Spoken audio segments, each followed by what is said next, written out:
ചില കാര്യങ്ങൾക്ക് ദൈവം ചില മാലാഖന്മാരെ നിയോഗിച്ചിട്ടുണ്ട്. കാൽപന്ത് കളിയിലെ കുമ്മായ വരക്കുള്ളിൽ ദൈവത്തിന്റെ ദിവ്യസ്പർശനമേറ്റ ടീമാണ് ലാപ്ലാറ്റിൻ പുൽമേടുകളിലെ എല്ലാ അടവുകളും പഠിച്ച് നീലയും വെള്ളയും കലർന്ന ജേഴ്സിയിൽ പന്ത് തട്ടുന്നത്. 2014 28 വർഷങ്ങൾക്ക് ശേഷം ലോക കിരീടം തേടി ബ്രസീലിയൻ മണ്ണിലെ ആൽബിസെലിസ്റ്റുകളുടെ യാത്ര അവസാന കടമ്പയിൽ തട്ടി വീണുടയുമ്പോഴും ദശക്കോടിക്കണക്കിന് വരുന്ന അർജന്റീന ആരാധകർ ആഗ്രഹിച്ചു പോയത് ഫൈനലിന് ഞങ്ങളുടെ ഏഞ്ചൽ കളിച്ചിരുന്നെങ്കിൽ എന്നായിരുന്നു. ലോകമെമ്പാടുമുള്ള ആൽബിസെലിസ്റ്റുകളുടെ മാലാഖ തന്റെ കരിയർ അവസാനിപ്പിച്ചിരിക്കുന്നു. നീണ്ടകാലത്തെ കാത്തിരിപ്പിനും കിരീടവരൾച്ചയ്ക്കും അവസാനമിടാൻ അവതരിച്ച നമ്മുടെ ഭാഗ്യമാലാഖയായിരുന്നു അയാൾ. കഴിഞ്ഞ 15 വർഷത്തിനിടയിൽ അർജന്റീന ദേശീയ ടീം ഫൈനൽ കളിച്ചത് 2 വേൾഡ് കപ്പിലും 3 കോപ്പ അമേരിക്കയിലും 1 ഫൈനലിസിമയിലും 1 ഒളിമ്പിക്സിലുമായിരുന്നു.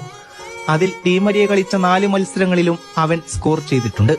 എല്ലാത്തിനുമപ്പുറം ഈ യുഗത്തിലെ അർജന്റീന ഫുട്ബോളിന്റെ ഭാഗ്യനക്ഷത്രമായിരുന്നു അവൻ. ഏതൊരു രാജാവിനും യുദ്ധം ജയിക്കാൻ മനക്കരുത്തുള്ള ഒരു സർവ്വ പോരാളി കൂടെ ഉണ്ടാകും. മെസ്സിക്കത് ഡീമരിയായിരുന്നു. അതെ, അയാളെ ആ ടീമിൽ ഞങ്ങൾ മിസ് ചെയ്യും.